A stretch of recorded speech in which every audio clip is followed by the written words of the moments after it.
In the summer of 1940, the Royal Air Force faced a mathematical nightmare that kept commanders awake through the short June nights. Fighter Command possessed roughly 300 serviceable aircraft, Hurricanes and Spitfires predominantly, spread across airfields from Scotland to the Channel coast. Across that narrow stretch of water, the Luftwaffe had assembled nearly 3,000 aircraft, including over 1,000 single-engine fighters and an equal number of bombers. The arithmetic was brutally simple. Even accounting for defensive advantages, Britain needed to shoot down German aircraft at a ratio of at least 3-1 simply to survive, and survival meant nothing if replacements couldn't reach squadron dispersal points faster than the Germans could destroy them. Air Chief Marshal Hugh Dowding understood this calculus better than anyone. He had spent years building Fighter Command into a coherent defensive system, establishing the chain-home radar network, the sector control rooms, and the intricate communications web that would guide his pilots toward incoming raids. But none of that mattered without actual aeroplanes. In May 1940, Dowding had written a famous letter to the Air Ministry, pleading that not a single additional Hurricane be sent to France. He wasn't being callous about the desperate fighting on the continent.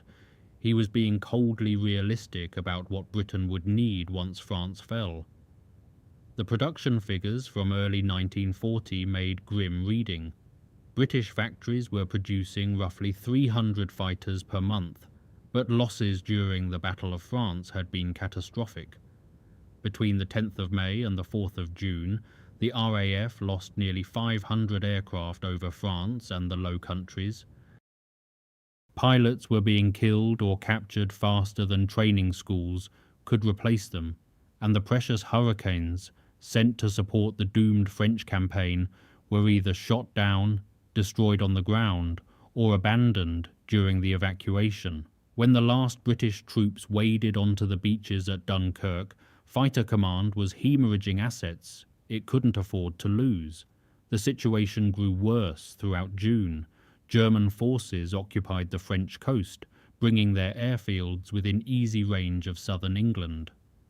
Luftwaffe reconnaissance aircraft began photographing British installations, and small-scale raids tested the defences. Meanwhile, British factories continued their inadequate pace of production, hampered by peacetime practices, Union demarcation disputes, and Byzantine procurement procedures that prioritised bombers over fighters. The prevailing pre-war doctrine had insisted that the bomber would always get through, leading planners to invest heavily in offensive capability, whilst neglecting the fighters that would actually defend British cities. By late June, Fighter Command could count perhaps 600 pilots trained to operational standard, though many had never fired their guns in anger. The average squadron possessed roughly 16 aircraft on paper, but serviceability rates meant that often only 12 or 13 could actually fly on any given morning. Spare parts were chronically short, engines wore out faster than anticipated, and ground crews worked themselves to exhaustion, keeping their charges airworthy. The situation resembled a man trying to fill a bath, whilst someone else pulled the plug. No matter how hard the factories worked, combat losses threatened to drain the reservoir faster than it could be replenished. What Britain needed wasn't gradual improvement. Gradual improvement would see Fighter Command ground down to nothing by autumn.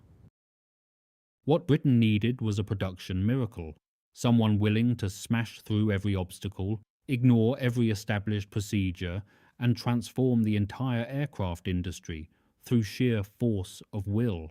Winston Churchill, newly installed as Prime Minister, knew exactly where to find such a person, and that decision, made in the desperate days of May 1940, would prove as consequential to British survival as any battlefield victory. On the 14th of May 1940, just 4 days after becoming Prime Minister, Winston Churchill made one of his most unorthodox appointments. He created an entirely new government department, the Ministry of Aircraft Production, and placed it under the control of William Maxwell Aitken, better known as Lord Beaverbrook. The choice baffled and infuriated the Air Ministry establishment. Beaverbrook was a Canadian-born newspaper magnate who owned the Daily Express and had spent decades wielding influence through headlines rather than manufacturing expertise. He possessed no engineering background, no military experience, and a reputation for ruthless, abrasive management that had earned him enemies across Whitehall. Churchill didn't care. He needed someone who would break things, and Beaverbrook was the greatest wrecker he knew. Beaverbrook moved into his new offices and immediately began dismantling the existing procurement system. The Air Ministry had operated through careful committees, measured consultations, and endless paperwork designed to ensure proper accounting and prevent corruption. Beaverbrook viewed all of this as obstruction. Within his first week, he telephoned factory managers directly, bypassing every layer of bureaucracy. He demanded production figures not monthly or weekly, but daily, sometimes hourly. When managers explained why certain targets couldn't be met, he simply refused to accept their explanations. His favourite response became legendary across British industry. He would listen to the detailed reasoning, pause, and then say, "Do it anyway." The established aircraft industry recoiled. Companies like Vickers, Supermarine, Hawker, and Bristol had their own procedures, their own priorities, and their own ideas about what was possible. Beaverbrook overrode them all. He cancelled contracts for aircraft types that wouldn't be ready for years, redirecting resources toward immediate fighter production. He raided other ministries for skilled workers, ignoring protests about disrupting their programs. When the Admiralty complained that he was stealing their aluminium allocations, Beaverbrook told them the Navy could wait. Britain would have no use for battleships if the Luftwaffe achieved air superiority. His methods were frequently illegal, technically speaking. He commandeered supplies without proper authorization, promised payments that weren't in his budget, and bullied suppliers with threats that had no legal backing. Civil servants were horrified, but the fighters started appearing. In April 1940, before Beaverbrook's appointment, British factories produced 256 fighters. In May, under his chaotic new regime, they produced 325. By July, the figure reached 496. The impossible was becoming routine. Beaverbrook understood something that peacetime bureaucrats did not. In an existential crisis, efficiency matters less than speed. A perfectly optimized production system that delivered aircraft in September was worthless if Britain lost the war in August. He accepted waste, accepted duplication, accepted fury from every direction, because the alternative was defeat. He established a personal network of contacts throughout the industry, men who reported directly to him and carried his authority to override local objections. These representatives became known as his eyes and ears, and factory managers learned to dread their arrival. The transformation wasn't merely administrative. Beaverbrook brought a press baron's instinct for drama and public engagement. He understood that aircraft production wasn't just an industrial problem, it was a national morale issue. The British people needed to feel involved in the fight, needed to believe their sacrifices contributed directly to victory. So alongside his factory raids and bureaucratic demolition, Beaverbrook began planning something that would capture the public imagination and turn ordinary citizens into participants in the production miracle. Aluminium was about to become the most patriotic metal in Britain. The genius of British aircraft production during 1940 lay not in vast, centralised factories, but in deliberate dispersal. The Air Ministry had recognised before the war that concentrated manufacturing facilities presented irresistible targets for enemy bombers. A single successful raid on the Supermarine works at Woolston could cripple Spitfire production entirely. So planners developed what became known as the Shadow Factory scheme, a network of smaller production units scattered across the country, many hidden in locations the Luftwaffe would never think to bomb. The scheme had begun in 1936 under the direction of the Air Ministry, partnering with major motor manufacturers who possessed the machine tools and skilled workforce necessary for precision engineering.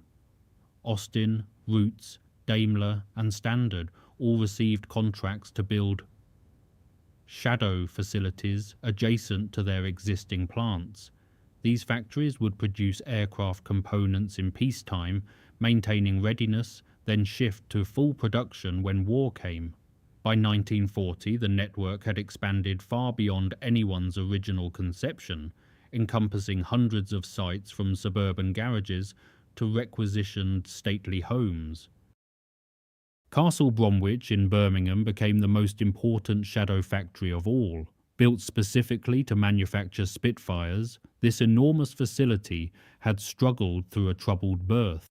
Production delays, labour disputes, and management failures meant that by May 1940, Castle Bromwich had delivered precisely 0 aircraft despite months of preparation. Beaverbrook descended on the factory like a vengeful storm.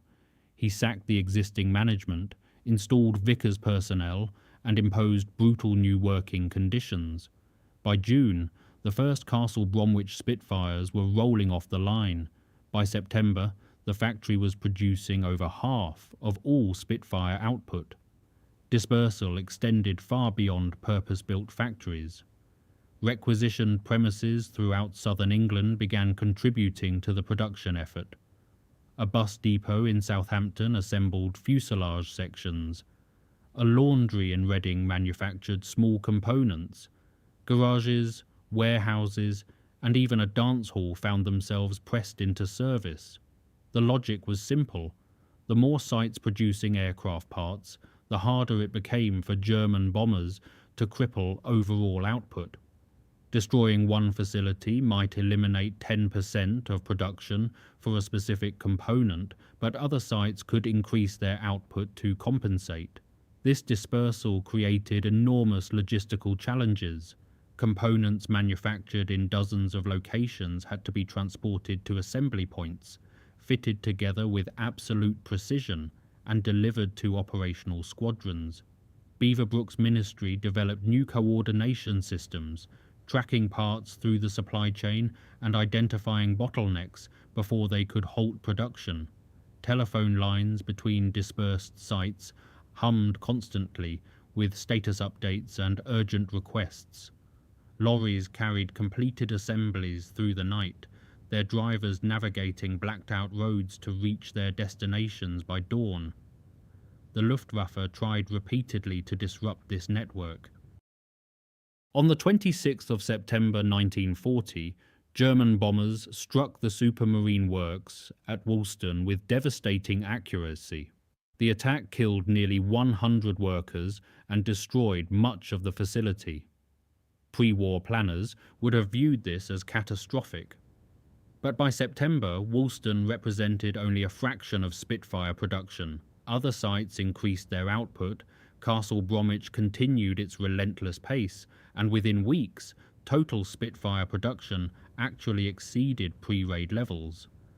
The Shadow Factory scheme demonstrated something profound about British industrial resilience. Centralisation offered efficiency, but created vulnerability. Dispersal was messier, more expensive, and harder to manage, but it proved essentially indestructible. The Luftwaffe could damage individual facilities, but could never land a knockout blow against the production network as a whole. Every bomb that fell on a shadow factory was a bomb not falling on another target, and the network simply absorbed the damage and continued building fighters. The miracle wasn't just producing more aircraft, it was producing them in a way that enemy action couldn't stop. On the 10th of July 1940, Lord Beaverbrook launched an appeal that would become one of the most memorable propaganda exercises of the entire war. Through newspaper advertisements, radio broadcasts, and personal appearances, he called upon British households to donate their aluminium possessions to be melted down and transformed into fighter aircraft. Pots, pans, kettles, coat hangers, ornamental objects, anything made from aluminium was wanted. The response exceeded all expectations and revealed something profound about the British public's desperation to contribute directly to the fight. Within days, collection points across the country overflowed with donated metalware. Housewives queued to hand over their kitchen equipment. Local councils organised collection drives, sending lorries through residential streets whilst volunteers knocked on doors. The Women's Voluntary Service coordinated much of the effort, establishing depots in church halls and community centres where the aluminium mountain grew daily. Newspapers published photographs of the growing piles, celebrating each contribution as a blow against Hitler. The practical value of this aluminium was questionable, and Beaverbrook almost certainly knew it. Aircraft-grade aluminium required specific alloys and purity standards that household items couldn't match. Much of the donated material was unsuitable for direct use in aircraft manufacture and would require extensive reprocessing before it could contribute to production. Some historians have estimated that the saucepan appeal added only marginally to Britain's aluminium supplies, which were already being imported in substantial quantities from Canada and other Commonwealth sources. But Beaverbrook understood something beyond metallurgy. The appeal transformed passive civilians into active participants in the defence of Britain. Every housewife who surrendered her cooking pots felt personally invested in Fighter Command's success. Every family that stripped their home of aluminium items believed they were helping to build the Spitfires and Hurricanes, defending their skies. This psychological mobilization was arguably more valuable than any quantity of recycled metal. It created a sense of shared sacrifice and collective purpose that sustained morale through the terrifying months ahead. The appeal also carried implicit messaging about the severity of Britain's situation. A nation secure in its defences wouldn't need to melt down kitchen utensils.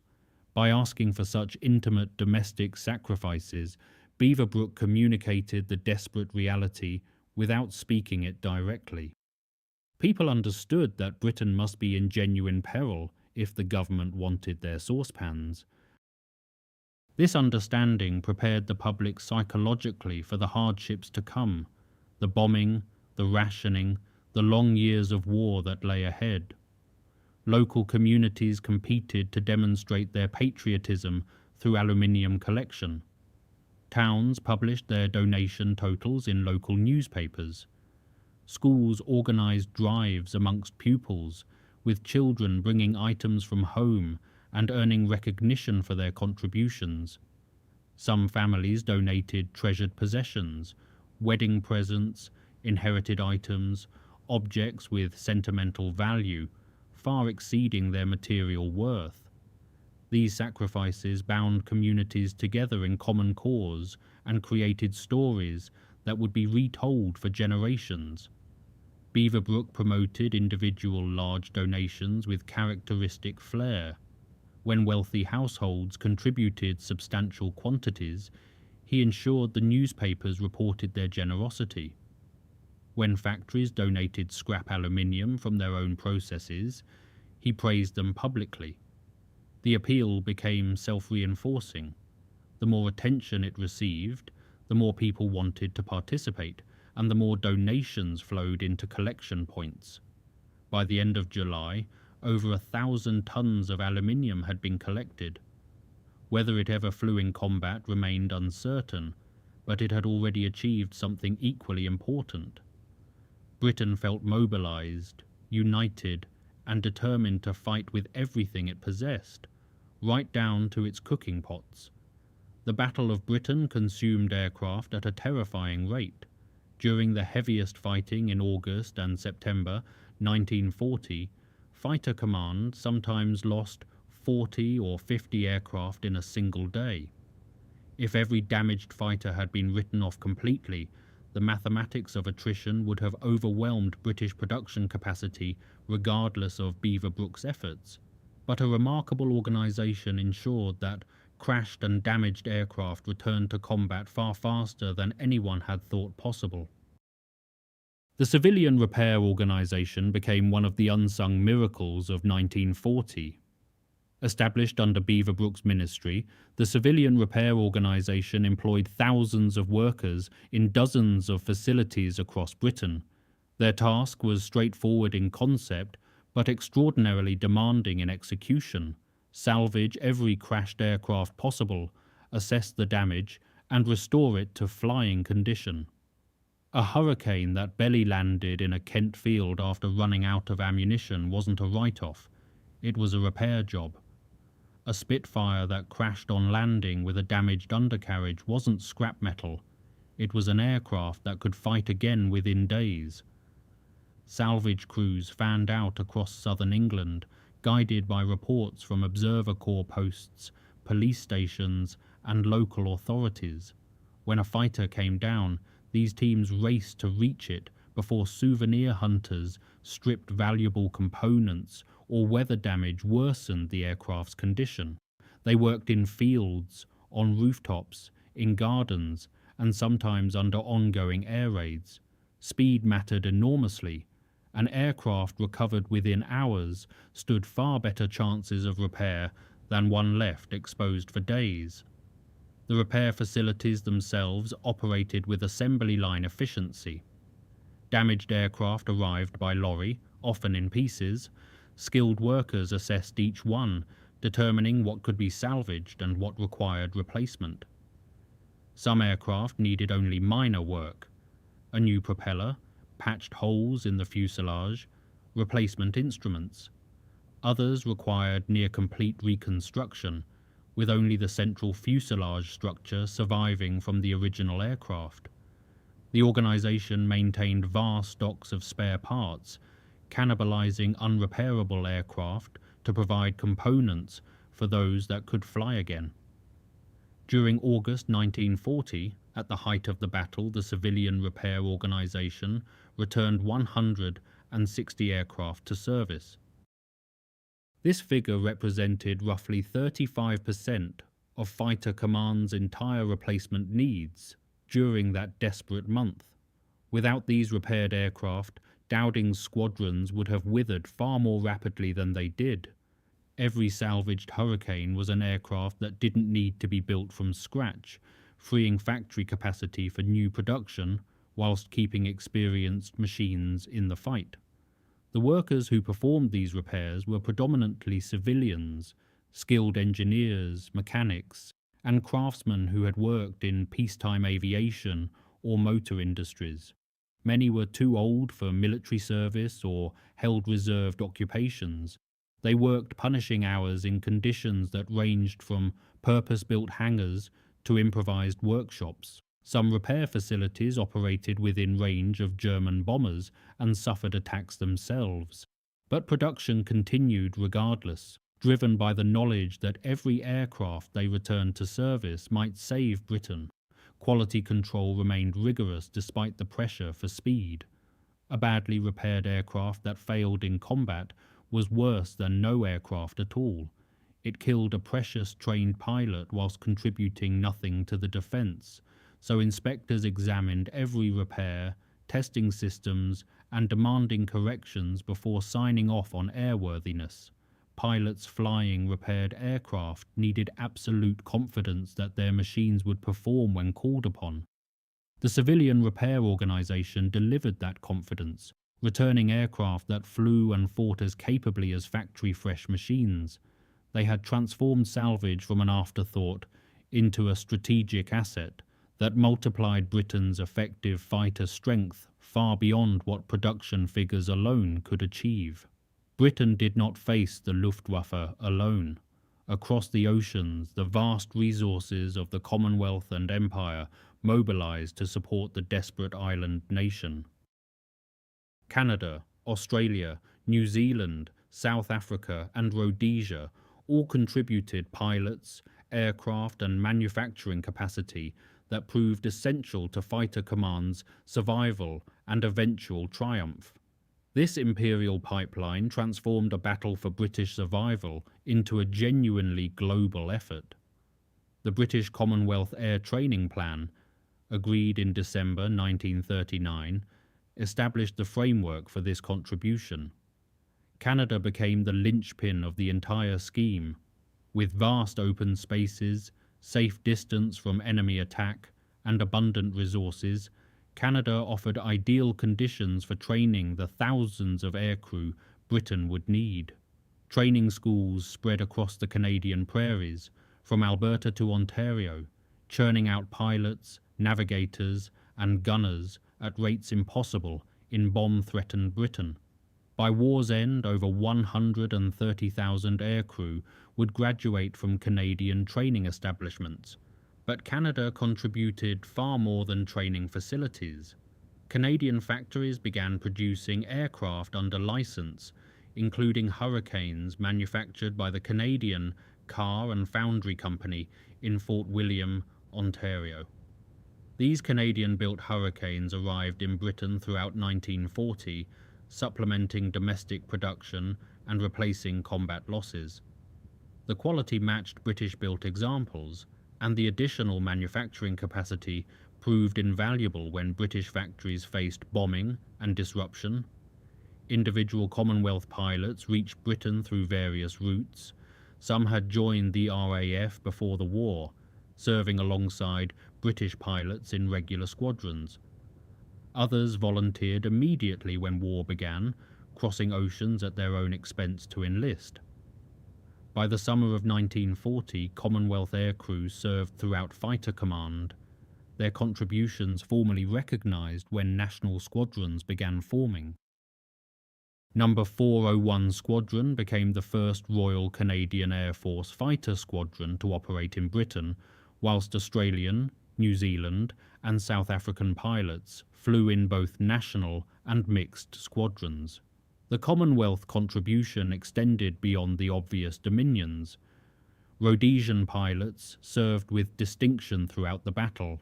South African volunteers arrived despite their country's considerable internal political tensions about supporting Britain. Indian pilots, though fewer in number, also joined the fight. The RAF became genuinely international, its ranks filled with men who had travelled thousands of miles to defend a country many had never previously visited. Financial support flowed alongside human resources. The Canadian government provided loans and credits that helped Britain purchase essential war materials. Australian wool and wheat fed and clothed the British population. South African gold helped finance overseas purchases. This economic mobilisation was less dramatic than aerial combat, but equally essential. Britain simply could not have sustained the war effort without Commonwealth resources. American support, though officially neutral, also began flowing during 1940. The United States government arranged the transfer of obsolete military equipment, including aircraft that helped fill gaps in British strength. American factories received British orders for aircraft and components, their production capacity supplementing the overstretched British industry. These arrangements, though complicated by neutrality laws, demonstrated growing American commitment to British survival. The psychological impact of Commonwealth support extended beyond material contributions.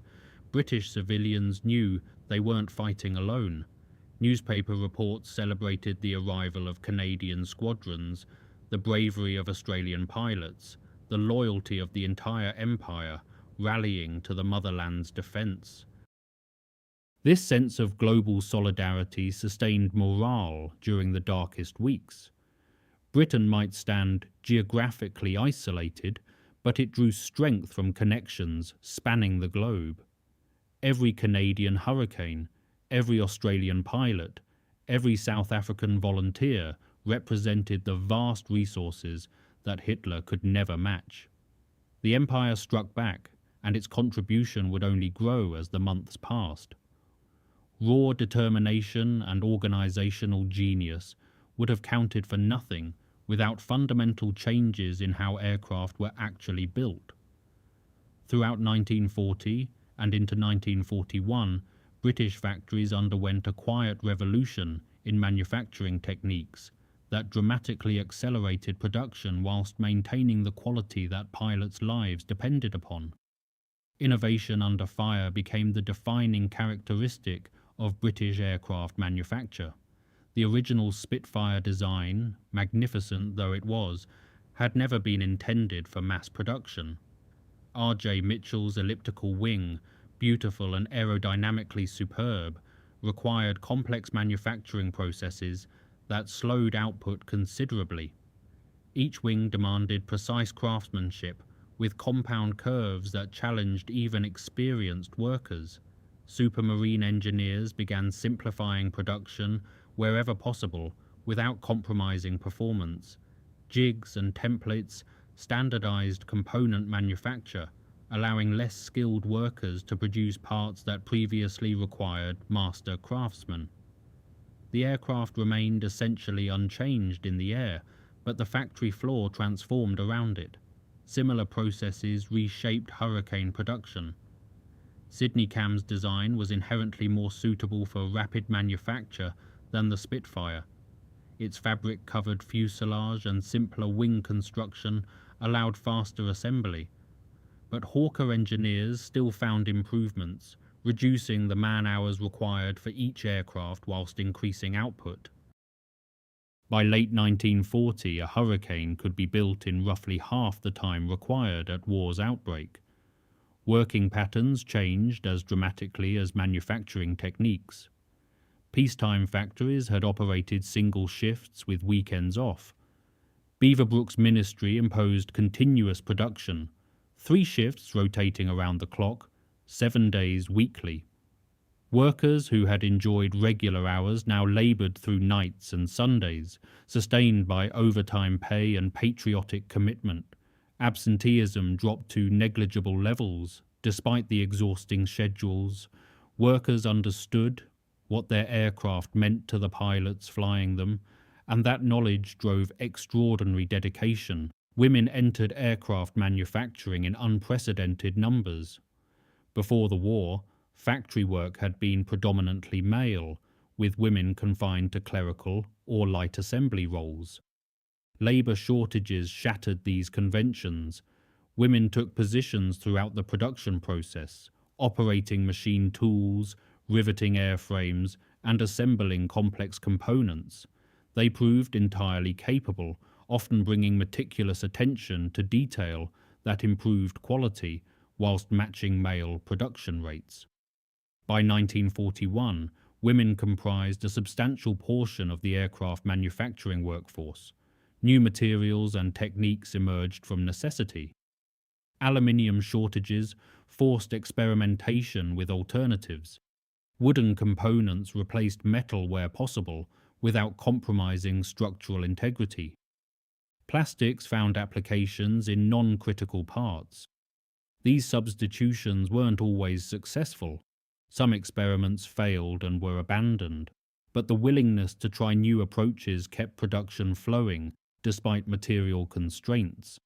Quality control intensified alongside accelerated production.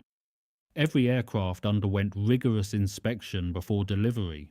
Test pilots flew each machine, checking handling characteristics and identifying defects. The pressure for speed never justified compromising safety. A flawed aircraft helped nobody. This balance between velocity and reliability required constant vigilance, but British manufacturers achieved it consistently. The statistical results told the story. In January 1940, British factories produced 157 fighters. By December, monthly output reached 477. The following year brought further increases. Monthly production regularly exceeded 500 aircraft, sometimes approaching 600. These weren't crude emergency productions, but fully capable combat aircraft, matching pre-war quality standards. Pilots trusted their machines because those machines deserved trust. Behind every statistic stood exhausted workers, innovative engineers, and determined managers who refused to accept limitations. They had taken an industrial base inadequate for the challenge and transformed it into an arsenal capable of outproducing Germany's aircraft factories. The miracle wasn't simply building more aircraft, it was building better whilst building faster, maintaining excellence whilst achieving quantity. By the summer of 1941, Fighter Command possessed approximately 1,900 serviceable fighters, more than 6 times the desperate total of 12 months earlier. This transformation represented perhaps the most remarkable industrial achievement in British history, accomplished under bombing, invasion threat, and relentless pressure that would have broken lesser nations. The numbers alone told only part of the story, but what numbers they were. The arithmetic of survival had reversed completely. Where Dowding had once counted every aircraft with anxious precision, squadron commanders now received replacements faster than they could train pilots to fly them. Where factories had struggled to produce 300 fighters monthly, they now delivered 500 or more with reliable consistency. Where salvage crews had fought to recover every crashed airframe, new production made individual losses strategically insignificant. Britain had achieved not merely survival, but abundance. The human cost of this achievement deserved remembrance. Factory workers had laboured through exhaustion, illness, and bombing raids to maintain production. Salvage crews had risked their lives recovering aircraft from dangerous locations. Engineers had solved seemingly impossible problems through creativity and determination. Managers had endured Beaverbrook's volcanic temper whilst delivering results that exceeded all reasonable expectations. None of these contributions won medals or generated headlines, but without them, the pilots would have had nothing to fly. The strategic implications extended far beyond British shores.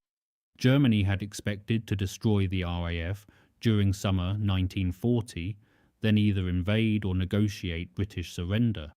Instead, the Luftwaffe had exhausted itself against defences that grew stronger despite every attack. By spring 1941, Hitler had abandoned invasion plans and turned his attention eastward toward the Soviet Union. Britain remained undefeated, its air force more powerful than ever, its factories producing at rates Germany couldn't match. This industrial victory shaped the entire subsequent war. Britain became the unsinkable aircraft carrier from which Allied air power would eventually devastate German industry and support the liberation of Europe. American aircraft and personnel would join British squadrons, but they arrived at airfields defended by a force that had already proven itself unbreakable. The production miracle of 1940 created the foundation upon which all later victories were built. The lessons resonated through subsequent conflicts and peacetime industrial planning. Dispersed manufacturing proved more resilient than centralized production. Civilian involvement strengthened both output and morale. Ruthless prioritization achieved more than balanced programs. Speed trumped efficiency when survival was at stake. These principles, learned in the desperate summer of 1940, influenced British industrial strategy for decades. Lord Beaverbrook left the Ministry of Aircraft Production in May 1941, exhausted and suffering from the asthma that had plagued him throughout his tenure. His methods had created enemies throughout Whitehall, and his departure brought relief to many civil servants who had endured his tempestuous management. But none could deny what he had accomplished. He had taken a failing system and transformed it, through sheer force of personality, into a production machine that saved Britain. The Spitfires and Hurricanes of 1941 were better aircraft than their predecessors, improved marks with more powerful engines, heavier armament, and refined aerodynamics. They represented not just quantitative achievement, but qualitative advancement, continuous improvement, even whilst production accelerated. British aviation had emerged from its trial by far stronger, more capable, and more confident than ever before. From 300 to 1,900 in 12 months. From desperate shortage to comfortable abundance. From survival in doubt to victory assured.